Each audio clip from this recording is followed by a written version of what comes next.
Okay, this is near the end of day 3. How are you feeling about this? Really good. A lot of little parts put in together for my bombs. Yeah, he's getting ready to put the wings and the body of the plane together. Oh, the fun thing today. Yeah, I introduced him to the Tamiya handy drill. Bond. I probably should have done what math teachers would do and have you do it the old school hard way first. How's that? I give you one. Oh, that would have been bad if I knocked that over. I give you one of these and you hand drill all the holes out. Oh, yeah, thank you for not being... That's the old school way. Yeah, all right. So there's your 2 choices. So let's see, let me show. So I drilled out the bottom, these holes there, to attach the bombs. Right, because it didn't come with the holes drilled. He's painted up the cockpit or the office or whatever you want to call it. He's added some different colors to it. Yep, just a little ejection, red injection, and then black. And Dallin hasn't done much. Go ahead and get the paint box. Okay. I'm teaching him to put his models in boxes when they're painted, and that way they're not shaking around and scratched up and beaten up. He has been painting, and we've got the engine. The engine's covered in all-clad dark aluminum. We're going to do some red detail paint on that soon.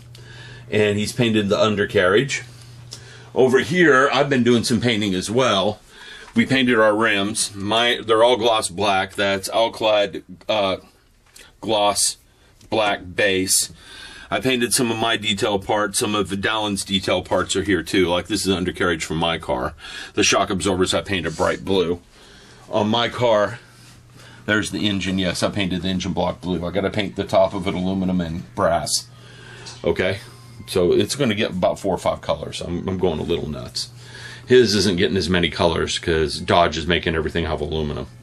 What I wanted to do was discuss different type of paints with these gentlemen real quick, so they had some idea what paints were like. Okay? Sounds good. Like, David here has been using Vallejo paints. He's brush painting everything. He has not done any airbrush work here. And I'm hungry for it. Yeah, I know. But I had you brush painting because I know you can brush paint those paints. And what you're doing is not real large. Yeah, no. Okay? That's tiny. And what he's doing, we're airbrushing. Because he's covering a lot more surface. And the paints we're using there are not Vallejo. So let's talk about the different kind of paints. Vallejo is a true acrylic. It's water-based. It's low toxicity. I wouldn't be eating that, but if you get it on your hands, it's nothing to cry about. Okay? Okay. Tamiya paints are a hybrid. You know, these things in these little jars like this. These are a hybrid. They're half acrylic, half lacquer. Okay. Okay? The all-clad paints are lacquer paints. Model Masters are either enamel or acrylic. They're the ones you're going to get if you go to the hobby shop in the little jars. Oh, those little tiny... Like these. This is an enamel. Oh. Okay, this orange? That's what I remember when I was a kid. They were like little squares. Those are enamel paints. Yeah. Okay? So let's talk about the differences. Back when we were kids, the little square tester paints were the rage. They were enamels. You used paint thinner to thin them. Yep. They brushed very well. No one ever did airbrushing with them. You got a rattle can and you did it that way. Yep. Okay? Hobbies changed a lot. A lot of rules for places like California. California doesn't let has toxicity rules. So they fight it. Okay? And what they're doing in California is they don't want the lacquer paints. They don't want the enamels. So we're getting a lot of acrylics. Oh. And the acrylic paints have come a long way since they first started. The Vallejo paints do an excellent job. You can see that from what you've done. Yeah. They're not really hard to brush paint. Right. Okay? They're water-based. They cure up kind of quickly within a couple hours. Yeah. Cure. No, that's a wrong word.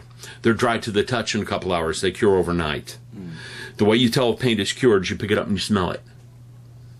Like, you pick that up and smell it, you're not going to smell anything. Yeah. That means it's pretty close to cured. Whereas, if I take one of these rims we painted here, I'll take mine. I'm not messing with Dallin's work. That, we painted that about 20 minutes ago, and it's going to reek of paint for the next 3 or 4 days. Because it's an enamel. They take longer to cure. Someone sent me a text message. Okay? Now, here's the hierarchy. Acrylics are kind of low toxicity, water-based. These are not. These are more like lacquer than acrylic. You can't brush paint with them. That says they're a lacquer. Enamels have a little next higher up on the toxicity level. They take long to cure. But you can get a really good gloss out of an enamel paint. They look beautiful when they're cured. Okay? They're kind of messy to clean up. If you spray an enamel over an acrylic or an acrylic over an enamel, nothing happens. They don't interact with each other. So what I'll do sometimes is something you're going to see in a little bit on your car is you've got some highlights on the engine block to paint. Well, we sprayed that with a lacquer paint. If you use an acrylic over the lacquer, it's not going. The paints won't interact. So if you don't like what you see, you can get the acrylic off, and the silver paint's still there. So if it's not interacting, what do you mean? It's not. Is it going to dry? Is it? Yeah, what I'm saying is the lacquer paint won't eat into a true acrylic. Okay, gotcha. The acrylic won't eat into the lacquer paint. The lacquer paint might eat into the acrylic. That's the bad part. Lacquer paints, there are what they call a very hot paint. The solvents in lacquer paints will dissolve almost every other kind of paint. That's why we can't brush paint with this stuff very well. Since it's got lacquer base to it, the solvent will eat into the underlying layers of paint. The solvent on that's water. When that cures, it's like a polymer, and the water can't penetrate it once it cures. So you can brush paint over and over and over again without disturbing the underlying paint. Gotcha. All right. Okay? And enamels can go over acrylics. Acrylics can go over enamels. Lacquers do not go over enamels unless it's fully cured and you're just spray painting it. You do not brush paint a lacquer paint ever. It won't work. Because the thinner is so hot. It eats into the underlying layers of paint and you get blending. Okay? Gotcha. Does that make any sense? Yep. So this is why I'm having you do an acrylics. I hope you don't give us a test on it later. I'm not going to. Okay. But this is why I have you paint with acrylics on this. And he's doing airbrushing paint, so it's okay for us to mix the kinds of paints with airbrush. Gotcha. As long as we don't try to paint a lacquer paint over an enamel, we're going to be okay with airbrush. Because the lacquer can eat into the enamel. You can put enamel over a lacquer because the enamel thinner won't eat the lacquer. Okay? Okay. Yeah, so you can see there's a bit more to painting than just grabbing a brush and a jar of paint. Yeah. I know. You got to know all these things. If you stick with a basic color set like that, you're going to be okay for the most part, though. Yeah. Because they don't interact with each other once they're cured. And you can mix them before they're cured. Okay? So those are actually really good paints. That's why they're kind of pricey. So even though this says air on it, if I was just going to buy some paint, I could still buy these, even though I don't have an air. Yeah, they're thinned down more than the normal paint. You can go buy some non-air Vallejo paints. Would they be cheaper? About the same price. Okay. But you put thinner in there to about half. Okay, when you buy the regular paint, like the Stamia paint, I can't airbrush with this. Okay. I have to add half thinner, half paint. And he's been doing some of that, so he knows. That, since that's model air, it's already ready for the airbrush. Gotcha. If you're to buy the regular paint, then not the model air, you have to mix a half thinner, half paint to put it in the airbrush. Gotcha. So if I was just to go, would that be better? Would that last longer for me to get if that you're kind just of paint? brush painting? If I don't have a, If you're just brush painting, you know how I have you putting a little bit of water with the paint each time you're brushing? Mm-hmm. You would use like 1 drop paint, 2 drops water. Instead of 2 drops paint, 1 drop water. Okay. So yeah, the paint would last longer. Yeah. If all you're going to do is brush paint. All right. And for as little as I painted today, man, black is going to last forever if that's all you ever did. It depends on the model. My ejection button here, but the red, red is going to last forever. It just depends what you paint, and that's why we got 2 paint sets there. One's the basic colors, and the other is specific to Royal Aircraft. Yeah. Okay. And when you go to paint the body of that, you're going to be using the airbrush, and you're going to be happy you're using airbrush-ready paints now. Yeah. Well, what it helped me to understand is, even if that was a little more expensive than I thought, when you look at how little it takes, it's like, well, that's going to go. They go a ways. That's going to go on 1 or 2 models. Right. Like, I could probably paint a good 4 or 5 car bodies with this minimum. Yeah. Okay? Minimum. And this is $3. And a lot of people do complain about the expense of the startup on the paints, but when you start looking at how little paint you use each time... Yeah. So that's a startup that once you get that, you're sort of good with that paint for... Then you're only doing replacement cost. Yeah. And you only replace the colors you use a lot. Gotcha. Like, I'm only buying paint like once a month. And I'm only buying a couple of jars. I'm not going out and just buying sets like that. Yeah. Those sets are starter sets. Gotcha. And if you look at that set, yeah, it was $47. And I know I'm going to get posting on the video saying, you could have gotten that cheaper here on the web. I did it because I'm supporting my local hobby shop. Yeah. The guy's got to stay in business. He's got to make some money. Good thing. Okay? But there's 16 bottles of paint in there for $47. Okay? So that's $3 each. Yeah. And when you look at it that way, it's really not so bad. Right. Yeah. Hobby Lobby does sell those paints. And if you wait till Hobby Lobby's having a 40% off sale, then you go stock up on them. Yeah. Yeah. Are these very air ones there? No, Or they have the just- non-air. These are the non-air. They have the regular. And Vallejo has so many different color lines, it isn't even funny. Is there a can someone like us do the air without having a big box like you've got over there? If you're brushing these, yes. Oh, because they're water based, so we're not going to get. You don't get this big toxic cloud floating around the house. Gotcha. Okay. Now the stuff we were doing today, the all-clad aluminum, you don't want that spraying out in the air. Gotcha. Yeah. Because those fumes are not good for the lungs. And I've had more than one person tell me, you need a respirator when I'm spray painting. And I do have one here. I don't remember where it is, but there it is. I do have a respirator here. And if I had been working on the Brocuri Cruiser today, you would have seen me wearing this. Okay? That looks pretty official.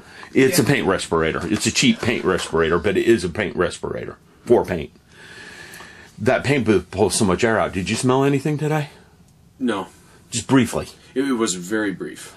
Right. It was when you opened it away from it, and then once you got in the box. And when I was cleaning out the airbrush and I was throwing the thinner rags away. Yep. That's when you smell How it. does that smell? I smell. Right, and it didn't last long. Nope.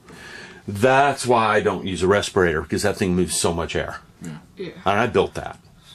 So would somebody like us be able to do something like that? Well, I built that. Yeah, I know. But... I put the videos of building that on the internet. Oh, really? Yes. Okay. Total parts cost for that thing was about $150. Buying that, they're talking about this thing. I don't know, most of you have seen those videos. Buying an equivalent spray booth is about $400. That's Might be a project. And the big Woodworking merit badge. the big cost of the 150 was the fan. That was 100 of it. Because I got a fan that moved enough air that you just don't smell it in the house. All right. And that was the idea. So everyone, I hope you enjoyed the video. I have not been great with my camera pointing. I know this. But I just want to let these guys understand a couple of things about paint. Don't know how much soaked in. Good joke about paint. Oh, didn't even catch that. He's a natural. Didn't know how much soaked in, but anyhow. We're going to get some gluing done on these wings real quick and send them on their way home. That work? Yeah. Very good. All right. Talk to you guys later. Okay, we've got a stingray touching bag. Although I don't think I'd touch that one right there because this guy is huge. And these really aren't stingrays. They're rays, but I don't know what they are. Yeah, there's a few fish in here too.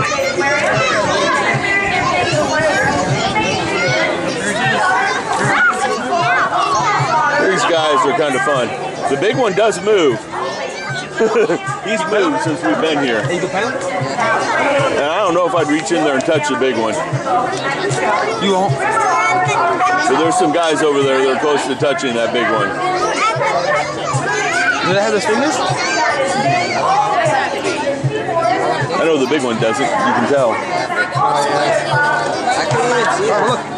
But I don't think I'd stick my hand in there and touch that big one.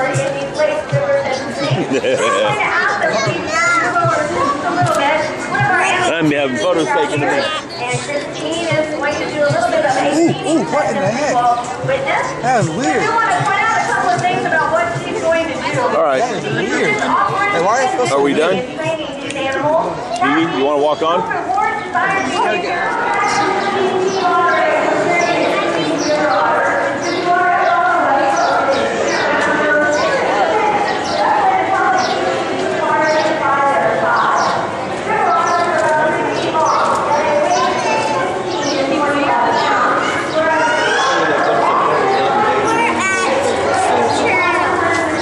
We're at the turtle place. We're there.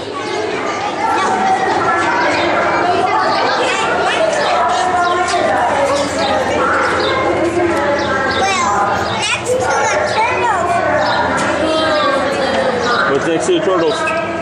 Crocodile. Crocodiles are next to the turtles? Is that where we're going next? The crocodiles?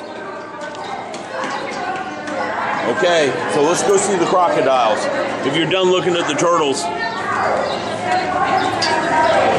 Are we done looking at the turtles, BB? Yeah, I think this is an eagle. And he's got something. That's not an eagle. What is that? Owls. Yeah, this guy is not an eagle. And he's got like a rabbit. These are owls, John. I know that's an owl. He looks just like this one. That's because it's probably his photo. John. And that up there? That's a white-tailed hawk. It doesn't say owls here. It doesn't? Does the map got you all confused? It says Eagle Pass. I don't know, we got an owl. Owl's got some dinner. Yeah, you do, don't you? What is that anyway? The camera wants to focus on the fence, not the owl. And if you look up there, you see what's up there? Come on. I will show you to lead the way. We forget BB's the map keeper here. Haven't we forgotten this? We got to follow the map keeper.